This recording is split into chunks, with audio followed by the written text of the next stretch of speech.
School is a huge part of a child's life. Everyone wants to fit in, and it can be a nerve-wracking experience trying to get through the school day with Crohn's disease.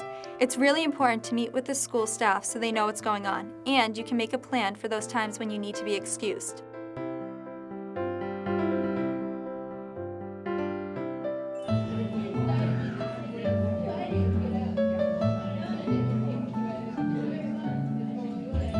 We have found it helpful to encourage a family to notify a school system and a school staff as early as possible about the new diagnosis.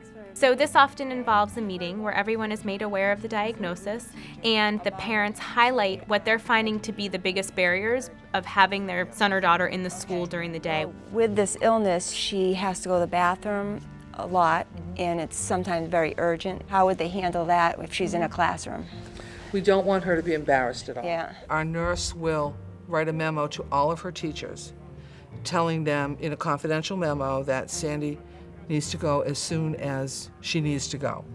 We can do that through our district accommodation plan. We call it the DCAP, and every school has one. Last year, I missed about 38 days of school, which was pretty rough, but my mom and my dad would always communicate with my teachers and my friends, and they would always get work up to me.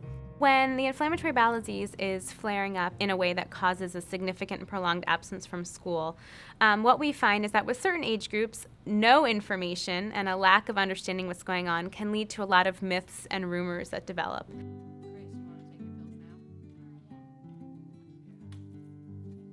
This year, when I had a big flare and I was out for so long, I made the decision to, let my classmates at school know what was going on. People were making up all kinds of stupid stories about this girl, Grace, who they knew a little bit, but then she disappeared and she hasn't been back to school, and people said she died, and all stupid things like kids do. We found that for certain developmental stages, it's actually much more helpful to give a little basic information and set some records straight than give no information at all and allow there to be the curiosity that develops into stories of their own making. At about week 4, I think, was when I went in with Grace's permission and did a presentation to 90 kids. We wanted to make sure that when she was finally well enough to return medically, that the stress and anxiety of the social reentry wasn't going to now present a new barrier.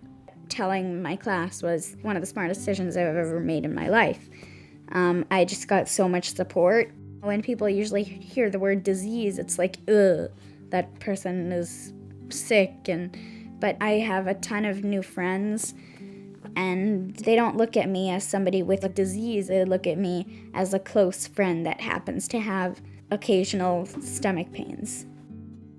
Jake, I'm going to fill up your prescription for the nurse at school. It's a struggle to get him to take his medication on time because he's 15 and his mind is other places usually. He has his phone vibrate in his pocket to tell him when he has to go to the nurse, and he goes there every day and he takes his pills. We're basically charging them with making really sophisticated decisions. I think that acknowledging that a lot is being asked of them is important.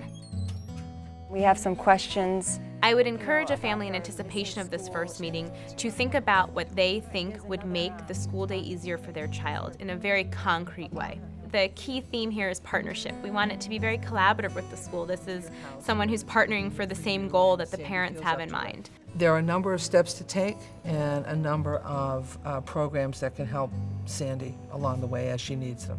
I think the final piece here is communication. As long as we keep the lines open between home and school, I mean, we're willing to work with you any way that we have to. Excellent. All right, great. Yeah. Well, thank you so Well, much. it's great seeing you again. Thank you. Absolutely. Thank you. Our pleasure.